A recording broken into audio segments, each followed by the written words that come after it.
ನಮಸ್ಕಾರ ಸ್ನೇಹಿತರೆ, Puneeth farmer YouTube channel ಎಲ್ಲರಿಗೂ ಸ್ವಾಗತ. ನಾನು ಇವತ್ತು ನವಿಲು ಕೋಸಿನ ಬಗ್ಗೆ ವಿಡಿಯೋ ಮಾಡ್ತಾಯಿದ್ದೀನಿ. ನೋಡಿ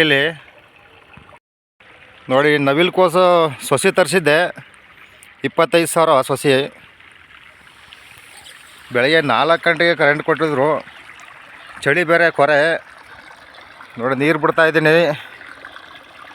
ಇವತ್ತು ಸೊಸಿ ನೆಡಬೇಕು, ಅದಕ್ಕೆ ಬೆಳಗ್ಗೆ 4 ಗಂಟೆಗೆ ಬಂದು ನೀರು ಬಿಡ್ತಾಯಿದ್ನಿ. ನಿನ್ನೆ ಸಾಲು ಹೊಡಿಸಿದ್ದೆ. ನೋಡಿ ನೀರು ಬರ್ತಾಯಿದೆ.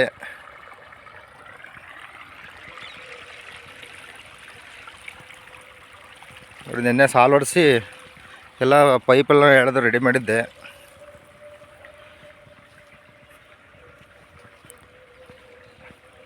ಒಂದು ಲೋಡು ತಿಪ್ಪೆ ಗೊಬ್ಬರ ಏರಿಸಿದ್ದೆ, ಎಲ್ಲದಕ್ಕೂ ಅರ್ವನ್ ಅಂತ ಬಿಟ್ಟು ಸೊಸಿ ನೆಡೆಸ್ತೀನಿ.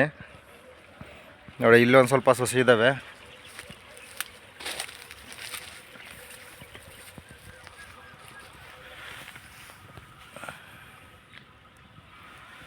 ನೋಡಿ ಇಬ್ನಿ ಎಲ್ಲವ ಸೊಸಿ ಮೇಲೆಲ್ಲ ನೀರು ನಿಂತಿದೆ. ಇಬ್ನಿ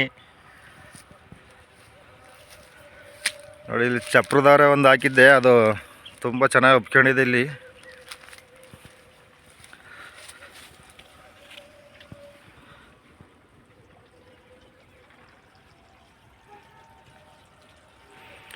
ನೋಡಿ 4 ಗಂಟೆಗೆ ಬಂದಿದ್ದೆ, ಅದಕ್ಕೆ ಬೆಂಕಿ ಹಾಕಿ ಚಳಿ ಕಾಯಿಸ್ತಾ ಇದ್ದೆ.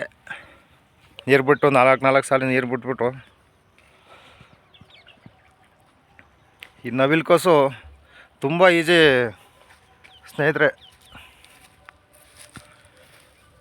1 ತಿಂಗಳು 10 ದಿವಸಕ್ಕೆ ಕಟಾವಿಗೆ ಬರುತ್ತೆ. ಇದು ಏನು ಕೆಲಸ ಏನಿಲ್ಲ, ಸೊಸಿ ನೆಟ್ಟರೆ ನೀರು ಬಿಡ್ಕೊಂಡ್ರೆ ಸಾಕು.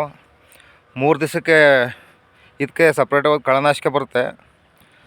ಕಳೆನಾಶಕ ಹೊಡ್ಕೊಂಡ್ರೆ ಇನ್ನು 10 ದಿವಸ ಬಿಟ್ಟು ಒಂದು ಔಷಧಿ ಸ್ಪ್ರೇ ಮಾಡಬೇಕು. ನೋಡಿ ಕಳೆನಾಶಕ ಇದು ಅಲಿಟೋ ಅಂತ. ನೋಡಿ ಜಮೀನೆಲ್ಲ ರೆಡಿ ಮಾಡಿದ್ದೀನಿ.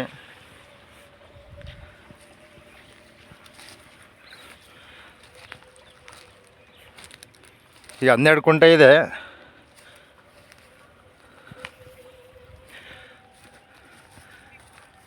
ಐದು ಕುಂಟೆಗೆ ಸ್ನೇಹಿತರೆ 10,000 ಸೊಸಿ ಬೇಕು.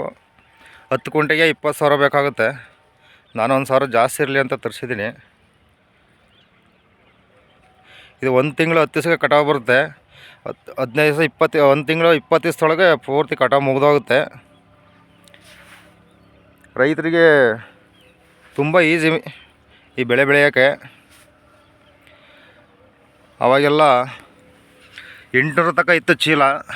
ಒಂದು 15 kg 20 kg ಒಳಗೆ ಬರುತ್ತೆ ಪ್ಯಾಕೆಟ್. ಅದು ಈಗ ಒಂದು ಕಮ್ಮಿ ಆಗಿದೆ, ಒಂದು 200-250 ರೂಪಾಯಿ ಇದೆ ಈಗ ಒಂದು ಚೀಲ. ಒಂದು ಚೀಲಕ್ಕೆ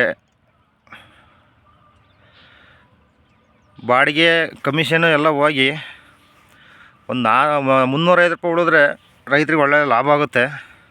ಒಂದು ಮಿನಿಮಮ್ 400 ರೂಪಾಯಿ ಚೀಲದಲ್ಲಿ ಹೋಗ್ಬೇಕು.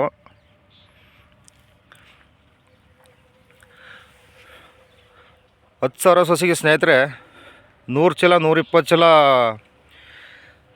ಬೆಳೆ ತೆಗಿಬೋದು. ಚೆನ್ನಾಗಿ ಬಂದರೆ ಕೆಲವು ಒಂದೊಂದು ಕರಿಗೋ ಇರ್ತವೆ, ಅವಕ್ಕೆ ಒಂದು 15-20 ದಿವಸ ಆದಮೇಲೆ ಒಂದು ಉಳಿದ ಔಷಧಿ ಹೊಡಿಬೇಕು. ಆಗ ಯಾವುದೋ ಕಾಯಿಲೆನೂ ಬರೋಲ್ಲ. ಅದು ಬಿಟ್ಟರೆ ಯಾವ ಔಷಧಿ ಸ್ಪ್ರೇ ಏನು ಮಾಡೋಂಗಿಲ್ಲ. ಇದಕ್ಕೆ 1 ತಿಂಗಳು 10 ದಿವಸಕ್ಕೆ ಕಟಾವು ಮಾಡಿಬಿಟ್ಟು ಮಾರ್ಕೆಟಿಗೆ ಹಾಕ್ತಾಯಿರೋದೆ. ನೋಡಿ ಸ್ನೇಹಿತರೆ, ಇದು ರೈತರಿಗೆ ತುಂಬ ಅನುಕೂಲ ಆಗುತ್ತೆ ಈ ಬೆಳೆ. ಸೇಮ್ ಸಂಬಾರ ಆ ಥರ ಬರುತ್ತೆ, ಅದೇ ಥರ ಇದು ಈ ಬೆಳೆ. ಇದು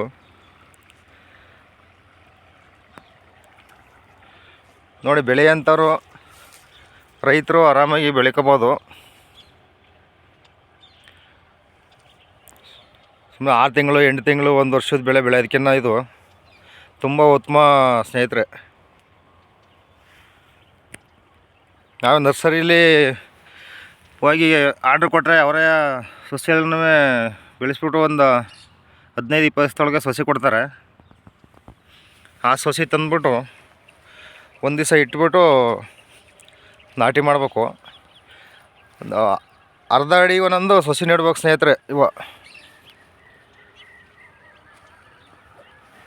ನೋಡಿ ಈ ಥರ ಸಾಲು ಹೊಡ್ಸಿದ್ದೀವಿ. ಇಷ್ಟು ಗ್ಯಾಪಲ್ಲಿ ಒಂದು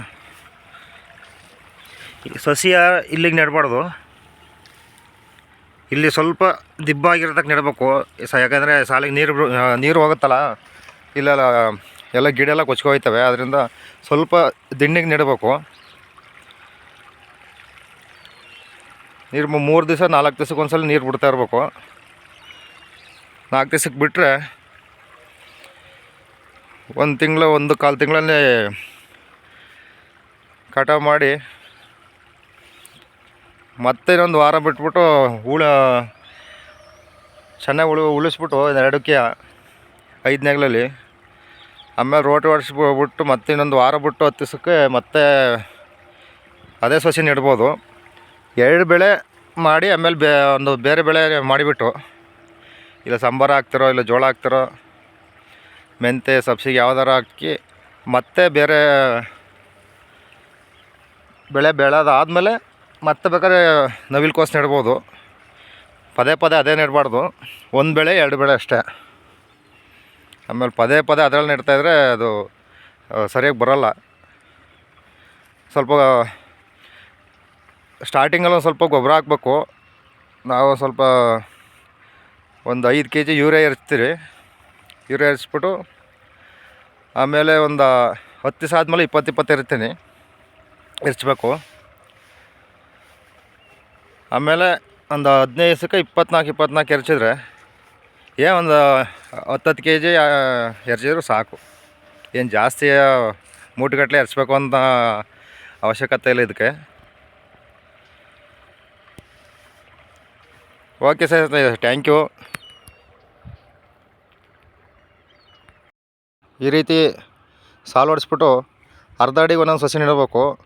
ಸ್ವಲ್ಪ ಹಳ್ಳಕ್ಕೆ ನೆಡಬಾರ್ದು, ಸ್ವಲ್ಪ ದಿಂಡಿಗೆ ನೆಡಬೇಕು. ಯಾಕೆಂದರೆ ನೀರು ಬಿಡ್ಬೇಕಲ್ಲ ಅದಕ್ಕೆ. ನೋಡಿ 10 ಕುಂಟೆಗೆ 20,000 ಸಬ್ಸಿಡಿ ಐತೆ. ಬೇಗ ಬೆಳೆ ಅಂತಾರು ಆರಾಮಾಗಿ ಬೆಳ್ಕೊಬೋದು. 1 ತಿಂಗಳು 1.5 ತಿಂಗಳಲ್ಲಿ ಮುಗಿದೋಗುತ್ತೆ. ಥ್ಯಾಂಕ್ ಯು ಸ್ನೇಹಿತರೆ.